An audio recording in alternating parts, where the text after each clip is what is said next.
janvier 2026, mesdames et messieurs, bonsoir et bienvenue dans ce journal. Tout de suite, le sommaire. Au sommet de cette édition au Sénégal, le président annonce une hausse des investissements publics pour soutenir le développement du pays en 2026. Au Gabon, l'élimination de l'équipe nationale dès le premier tour de la CAN entraîne de lourdes sanctions. En République démocratique du Congo, Kinshasa dénonce la mort de plus de 1500 civils, accusant le Rwanda de soutenir la milice du M23. Tu viens d'avoir le bac ou tu veux te reconvertir dans un domaine d'avenir, faire le choix du numérique et rejoindre l'école supérieure d'administration, d'économie, de journalisme et des métiers de l'audiovisuel ESAE. De nouvelles filières sont disponibles dès cette rentrée: informatique et multimédia, informatique industrielle et maintenance, réseau informatique et télécommunications, système informatique et logiciel, sans oublier les filières initiales: administration générale, administration des finances, administration des affaires, sciences juridiques, sciences économiques, sciences de gestion, journalisme et métiers de l'audiovisuel. ESAE est disponible sur 4 sites: Cotonou-Bedroumendé, Cotonou-Akpakpa, Abomey-Calavi et Parakou. Pourquoi choisir l'ESAE? Des formations conçues pour le marché de l'emploi, des enseignants expérimentés et passionnés, des infrastructures modernes avec équipement de pointe, des opportunités de stage et d'emploi garanties. Les inscriptions sont en cours et les places sont limitées. Ne rate pas ta chance. Donne vie à tes ambitions avec l'ESAE. Contacte-nous vite par appel ou par WhatsApp au 01 98 98 14 00 ou via email scolarité@esae.bj et visite notre site web www.esae.bj. Ton futur commence maintenant avec l'ESAE. Tu investis dans un avenir professionnel, concret et sécurisé. ESAE, l'excellence à un nom.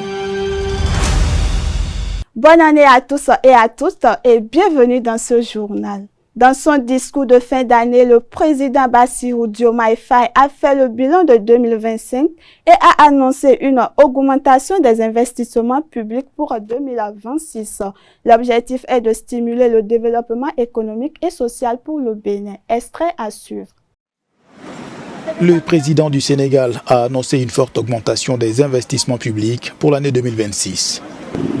À l'occasion de son discours de fin d'année à la nation, Bassirou Diomaye Faye a dressé un bilan de 2025 tout en exposant les grandes orientations politiques pour l'année qui débute. Des avancées concrètes ont été réalisées. La continuité de l'État a été assurée. Les services publics renforcés et les secteurs les plus vulnérables accompagnés. La baisse progressive des prix des produits essentiels s'est traduite par un allègement réel du coût de la vie. Les mesures de réduction des prix de plusieurs produits essentiels ont représenté 342 milliards 500 millions de francs CFA d'économies pour les ménages en 2025. Cet effort se poursuivra en 2026. Le chef de l'État sénégalais estime que 2025 a contribué à mettre en lumière les déséquilibres structurels du pays avec l'initiation d'un processus de redressement fondé sur la transparence. L'année 2025 a également marqué des progrès décisifs dans le champ productif, notamment grâce à la mise à disposition d'équipements appropriés et d'intrants suffisants aux acteurs agricoles. Dans les campagnes, la production céréalière a dépassé 2 500 000 tonnes, tandis que la filière arachidière a retrouvé une dynamique porteuse. L'industrie a connu un tournant avec la relance de la Sonacos, après 2 années d'arrêt, recréant plus de 2300 emplois directs. Cet effort se poursuivra en 2026 grâce à une dotation de 25 milliards destinée au renouvellement de l'outil de production.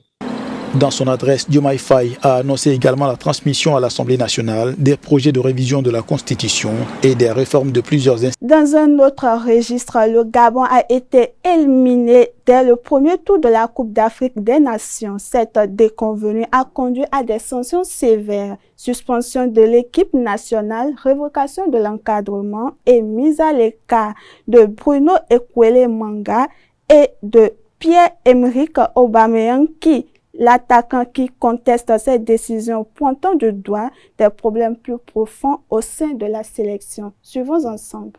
Par les contre-performances, on choisit la manière forte, dissoudre l'encadrement technique, suspendre la sélection jusqu'à nouvel ordre et écarter définitivement certains cadres. Objectif affiché, reconstruire la sélection sur de nouvelles bases. Mais cette mise en sommeil forcé plonge le football national dans le flux le plus total et pour cause, aucune feuille de route n'a été dévoilée. Le gouvernement agit par sanction sans détailler les réformes promises. Selon les soutiens des décisions prises par les autorités, c'est le temps de tout recommencer pour mieux rebondir. Il fallait que ça arrive parce que l'État effectivement a marre de financer le football sans pourtant avoir des résultats. C'est plutôt l'humiliation à l'échelle internationale. Que ceux qui sont, on va dire, responsables aujourd'hui comprennent qu'il faut qu'on fasse les choses mieux pour que demain on parle d'un Gabon, on va dire, émergent même sur le plan footballistique. Le fond du problème, beaucoup l'identifient ailleurs. Privé de championnat national, le Gabon ne peut compter que sur ses pépites éparpillées en Europe pour briller. Cette génération dorée incarnée par Pierre-Emerick Aubameyang ne suffit plus aujourd'hui à masquer les failles structurelles. L'État n'incite pas la création des champions sportifs sur le plan national parce que tout simplement ils ne mettent pas en évidence des championnats, des académies, des centres de formation et lorsqu'ils se retrouvent juste une fois tous les 2 ans ou les 3 ans pour la CAN, c'est tout à fait normal qu'ils ne puissent pas apporter des résultats positifs parce qu'ils ne se connaissent pas. Pourtant, le diagnostic d'un football gabonais malade n'est pas nouveau. Cette dissolution fait écho à celle de 2010. La République démocratique du Congo accuse le Rwanda de la mort de plus de 1500 civils depuis début décembre à la suite de la nouvelle offensive du M23. Milice que Kinshasa affirme être soutenue par Kigali. La situation dans l'est du pays reste extrêmement tendue. Extrait à suivre. Au Rwanda d'avoir tué plus de 1500 civils dans l'est du pays depuis début décembre, lorsque la milice M23 soutenue par Kigali a lancé une nouvelle offensive.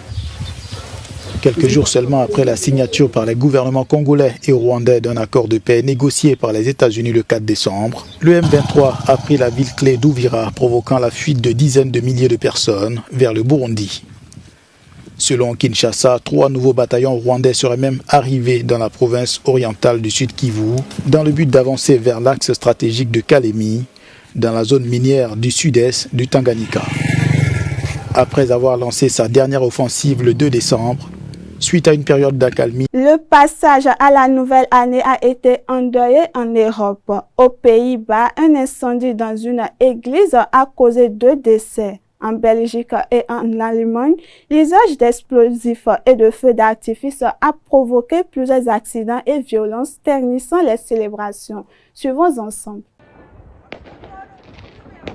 Une église d'Amsterdam ravagée par les flammes dans la nuit du Nouvel An. La tour de 50 mètres de haut de la Vondelkerk s'est effondrée. Le toit est très endommagé, mais la structure est restée debout. L'incendie s'est déroulé alors que les Pays-Bas enregistraient une soirée du Nouvel An particulièrement agitée. La police relève ne jamais avoir subi autant de violences dirigées contre ses fonctionnaires ou les services de secours. Peu après minuit, les services d'urgence étaient à ce point débordés que les autorités ont demandé aux Néerlandais d'éviter de les appeler, à moins que leur vie ne soit en danger. 2 personnes ont été tuées et 3 autres grièvement blessées dans des accidents liés au feu d'artifice. C'était la dernière année avant l'interdiction des feux d'artifice non autorisés. La Turquie a accueilli la nouvelle année sous un important manteau neigeux. Les chutes de neige ont touché plusieurs régions, perturbant la circulation et ralentissant les activités économiques et sociales. Reportage à suivre. Dans la nuit du Nouvel An, d'importantes chutes de neige ont recouvert plusieurs régions de la Turquie, modifiant le paysage et ralentissant l'activité dans de nombreuses villes. Les rues se sont progressivement vidées, les transports ont tourné au ralenti et les toits ont disparu sous un épais manteau blanc. Un phénomène hivernal marquant pour les premières heures de la nouvelle année 2026. Dans plusieurs villes universitaires, le rythme s'est également ralenti. Étudiants et passants ont marqué une pause, loin de l'agitation habituelle.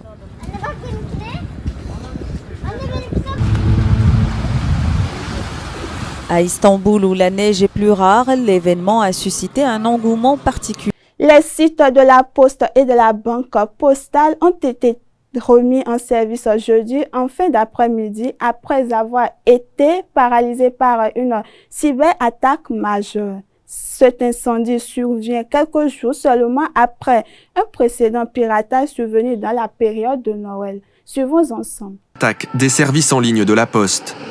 Ce matin, suivre un colis depuis l'application mobile est tout simplement impossible. Le site internet, lui, est indisponible, comme celui de la Banque postale. Une cyberattaque de plus, après celle de la semaine dernière, revendiquée par des hackers russes. À 2 jours de Noël, le suivi des colis avait été fortement perturbé. Ils sont dans l'incapacité de le retrouver puisqu'il y a un problème informatique. L'acheminement des colis aujourd'hui continue normalement, seul le site internet est paralysé. Cette fois encore, les pirates informatiques ont utilisé la même méthode. Multiplier massivement les demandes de connexion vers les serveurs d'un site internet pour les saturer. Résultat, les utilisateurs ne peuvent plus y accéder. Avec ce type d'attaque, vous attaquez uniquement à ce qui est visible du site web. Donc, il n'y a pas de fuite de données, il n'y a aucun risque pour les usagers, si ce n'est... Dans un autre registre, un incendie a frappé la station suisse de Crans-Montana, provoquant une vive émotion au sein de la population. Le bilan humain et matériel n'est pas encore définitivement établi et les autorités poursuivent leur enquête pour comprendre les circonstances du drame. Reportage à suivre. Terrible incendie dans un bar de la station suisse de Crans-Montana. Le bilan n'est pas encore établi, mais plusieurs dizaines de personnes pourraient avoir péri dans les flammes. L'incendie a eu lieu à 1h30 du matin alors que les clients du bar célébraient le Nouvel An. L'origine du drame est encore indéterminée, mais la police exclut d'ores et déjà l'hypothèse d'un attentat. Il y a passablement de circonstances à élucider en vue de ces premières investigations qui devront être menées. Et je tiens à préciser qu'en l'état, nous privilégions un incendie et il n'est à aucun moment question d'un quelconque attentat. Les hôpitaux du Valais et du reste de la Suisse sont mobilisés pour venir en aide aux blessés. De nombreuses victimes pourraient être des touristes étrangers, 2 des blessés sont français. Le bar où le drame a eu lieu peut accueillir 300 personnes. Il dispose d'une salle au rez-de-chaussée et d'un sous-sol où des fêtes sont organisées. La police finlandaise a saisi un navire en provenance de Saint-Pétersbourg qu'elle soupçonne d'avoir sciemment endommagé un câble sous-marin de télécommunications dans le golfe de Finlande. Les 14 membres de l'équipage viennent de Russie, de Géorgie, d'Azerbaïdjan et du Kazakhstan et sont placés en garde à vue. Le cargo saisi bas pavillon de Saint-Vincent et les Grenadines et était en route vers Haïfa. As for the crimes suspected in this case, we are at the moment suspecting aggravated disruption of the telecommunication and also aggravated sabotage and attempted aggravated sabotage. Le câble sous-marin relie Tallinn à Helsinki. Ce mercredi, le groupe Télécom, propriétaire du câble, avait alerté les autorités finlandaises d'une anomalie. Un hélicoptère de l'armée a repéré sur zone le navire suspect dont la chaîne d'ancre traînait dans l'eau. Il y a un an, le jour de Noël 2024, un pétrolier avait déjà sectionné 5 câbles sous-marins entraînant son ancre derrière lui alors qu'il naviguait.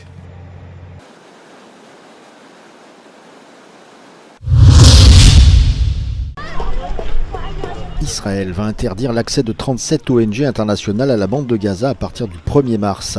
La liste officielle n'a pas encore été publiée, mais Médecins sans frontières, Handicap International ou Oxfam pourraient y figurer. Les autorités israéliennes affirment que ces organisations humanitaires n'ont pas communiqué le nom de leurs employés palestiniens afin de se conformer à une nouvelle procédure d'enregistrement visant à empêcher l'infiltration du Hamas. Le ministère israélien des Affaires étrangères a ajouté que 23 ONG internationales, dont des organisations américaines, britanniques et allemandes, ont de leur côté été autorisées à travailler dans la bande de Gaza. Certaines ONG ont déclaré ces derniers jours qu'elles refusaient de communiquer la liste de leurs employés pour des raisons de confidentialité et qu'elles craignaient que cette nouvelle loi ne menace l'acheminement de l'aide dans la bande de Gaza. En 2024, Israël avait interdit à l'UNRWA, l'agence des Nations Unies qui soutient les réfugiés palestiniens, d'opérer en Israël, accusant certains de ses membres d'avoir participé à l'attaque du 7 octobre menée par le Hamas.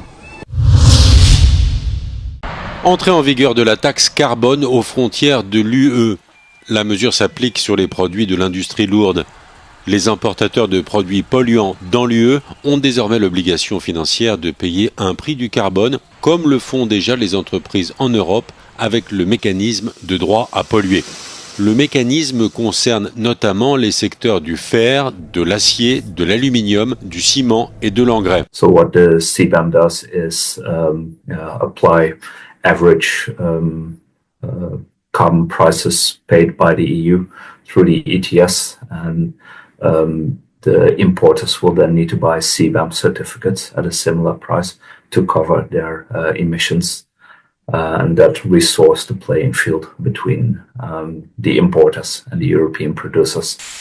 Le mécanisme européen ne fait pas l'unanimité. Pour Moscou, la mesure viole les principes du commerce international et la Russie a saisi l'OMC. Pékin et ses alliés dénoncent une politique protectionniste. De son côté, l'Europe dit promouvoir des pratiques vertueuses. Et puis pour boucler cette actualité, nous continuons toujours avec la Suisse où, à Crans-Montana, les habitants continuent de rendre hommage aux victimes de l'incendie survenu dans un bar lors des célébrations du Nouvel An. Un hôtel improvisé a été installé pour exprimer la solidarité avec les familles touchées et honorer la mémoire des disparus. Suivons ensemble ce reportage.